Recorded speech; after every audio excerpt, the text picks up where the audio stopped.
बिस्मिल्लाहिर्रहमानिर्रहीम। मेरा नाम है जी डॉक्टर मोहम्मद अदनान और मैं आज मौजूद हूँ जी अपने क्रॉस ब्रीड के फार्म पर। ये हमारे पास दो जानवर हैं जी क्लोज़अप में। हम इनकी तैयारी करवा रहे हैं हवाना बनाने के लिए।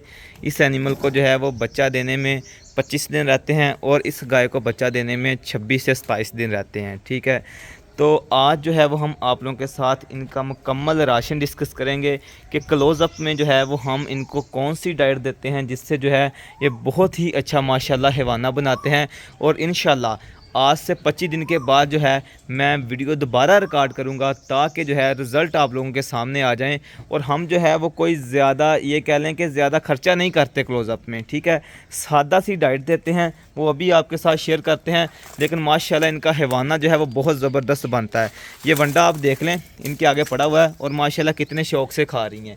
ठीक है, वो दूसरी गाय भी आप चेक कर लें, सिर्फ वंडा डाला हुआ है। तो इसमें कौन कौन सी आइटम कितनी कितनी मकदार में डाली गई हैं वो आपके साथ शेयर करते हैं। अगर कोई एक्स्ट्रा सप्लीमेंट जो हम ऐड करते हैं वो भी आपको लाजमी बताएंगे अगर हम ऐड करते हैं तो, क्योंकि एक सच्चा मुसलमान वही है जो चीज़ वो अपने लिए पसंद करता है वही चीज़ जो है वो अपने दूसरे मुसलमान भाइयों के लिए पसंद करे।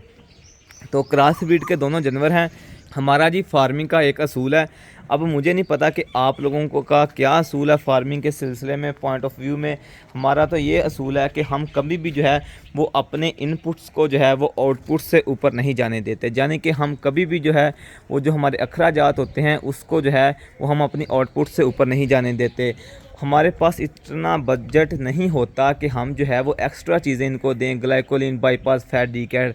और यकीन माने ना ही जो है वो क्रॉस ब्रीड के जानवरों को, ना ही भैंसों को और ना ही लोकल ब्रीड को इन चीज़ों की ज़रूरत होती है। हाँ, अगर कोई एनिमल आपका कमज़ोर है, जिस तरह आप देख रहे हैं कि ये एनिमल जो है ये थोड़ा सा कमज़ोर है, इसका BCS कम है, तो इसमें आप बाईपास फैट इस्तेमाल कर लें। अदरवाइज़ जो है वो ज़रूरत नहीं है। एनिमल को देखकर, जानवर को देखकर आप डिसाइड करें कि उसको कौन सी डाइट देनी है।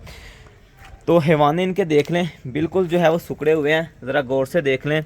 ये रेड कलर की गाय है, ठीक है, और ये भी गाय आप चेक करें, इसका भी हैवाना जो है वो सुकड़ा हुआ है। ठीक है, वंडा जो इनके आगे डाला गया था, इनको डेली का हम 5 किलो वंडा दे रहे हैं। ठीक है, अब तरतीब बताते हैं कि उसमें कौन कौन सी डाइट है। ये देखें, उस गाय ने जो है वो तकरीबन वंडा ख़त्म भी कर लिया है 2 मिनट के अंदर अंदर, और इस गाय ने भी तकरीबन जो है वो ख़त्म कर लिया है। अब वनडे की तरतीब में आप लोगों के साथ डिस्कस करता हूँ कि वनडे में कौन कौन सी आइटम्स शामिल होती हैं।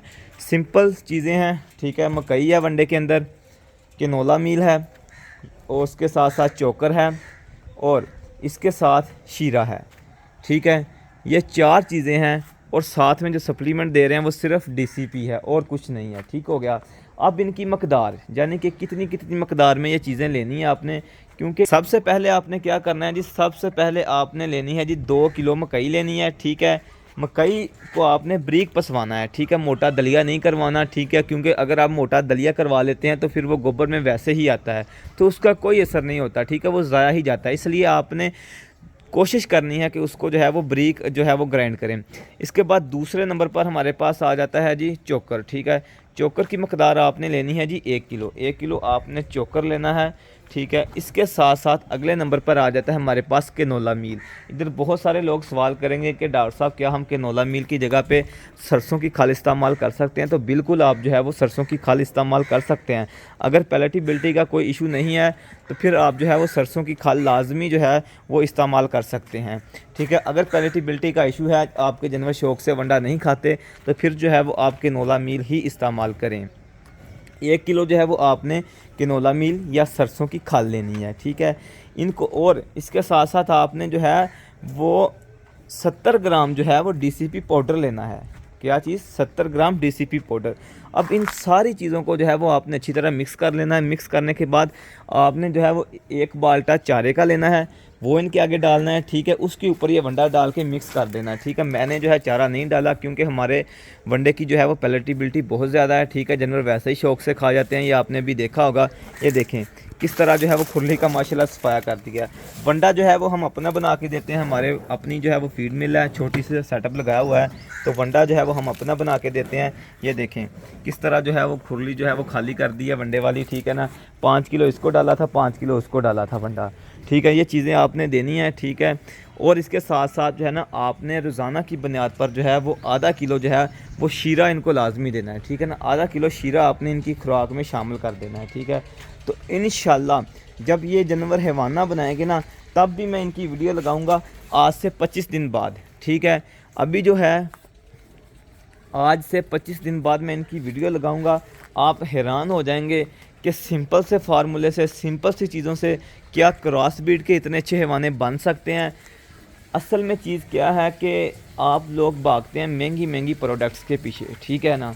तो एक बात याद रखें, सबसे जो बेसिक चीज़ है ना जानवर की, वो है जी इसका चारा और साथ में वंडा, ठीक है। अगर आपका पट्ठा यानी कि चारा, अगर आपका चारा अच्छा है, ठीक है, वंडा आप अच्छी क्वालिटी का दे रहे हो, तो आपका जानवर हैवाना लाजमन बनाएगा, ठीक है।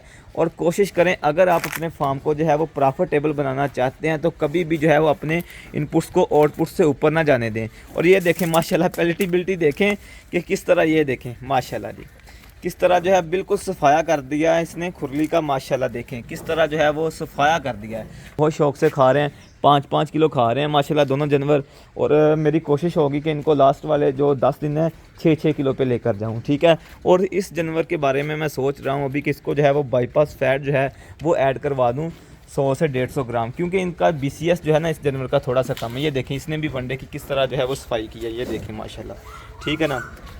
तो जब आप जो है वो अपने जानवर को चारा अच्छा देंगे, वंडा प्रॉपर देंगे 5 से 6 किलो, ठीक है, तो वो हैवाना जो है ना वो बहुत अच्छा बनाएगा। हैवाना बनाने के साथ साथ ना तो उनमें RFM का केस आएगा। जब जिस जानवर ने 5 किलो वंडा खा लेना है, तो उसमें ना तो RFM का इशू आएगा, यानी कि कभी भी वो जेर नहीं रोकेगा, और ना ही मिल्क फीवर का जो है वो केस आएगा, ठीक है। ये हमारी एक जो है वो गाय ने बच्चा दिया है, फीमेल काफ, इसके ऊपर भी मैंने वीडियो बनाई थी, ठीक है। जेनेटिक्स पे भी हम साथ साथ काम कर रहे हैं माशाल्लाह। देखें ये बिल्कुल प्योर ही है, ठीक है। अभी थोड़ी सी हाँप रही है माशाल्लाह, देखें, ठीक है। माशाल्लाह कितना खूबसूरत जानवर आया है। तो हम जो है वो सिर्फ 2 चीज़ों पे हमने तवज्जो दी हुई है, ठीक है, कि जेनेटिक्स को और ब्रीडिंग को जो है वो हमने इम्प्रूव करना है, और कभी भी अपने फार्म के इनपुट्स को जो है वो आउटपुट से ऊपर नहीं जाने देना। ये हमारे पास फीमेल हीफर्स हैं जिनकी एज तकरीबन मेरे ख्याल में 4 माह के आसपास है। ये देखें माशाल्लाह, ठीक है। थोड़ी सी कमज़ोर हैं क्योंकि हमारी फीडिंग जो है वो कंप्रोमाइज़ हो गई थी, ठीक है। थोड़ी सी कमज़ोर हैं, ठीक है, लेकिन इंशाल्लाह ये भी बेहतर हो जाएंगी, ठीक है। माशाल्लाह ये देखें हीफर्स, ठीक है। तो ये प्रेग्नेंट हीफर है माशाल्लाह, क्रॉस ब्रीड किया है, 4 मंथ की प्रेग्नेंट है माशाल्लाह, देखें, ठीक है। ये जानवर आप माशाल्लाह देखें, ठीक है। तो अगर आपका भी कोई जानवर इस वक्त क्लोज़अप में है, तो जो डाइट मैंने बताई है वीडियो के अंदर आप वही इस्तेमाल करें, इंशाल्लाह बहुत ही अच्छा हैवाना बनाएगा जानवर, ठीक है। इस जानवर ने वंडा खा लिया है, ठीक है ना। अब ये इसको जो है वो बाड़े में छोड़ दिया जाएगा, ठीक है ना।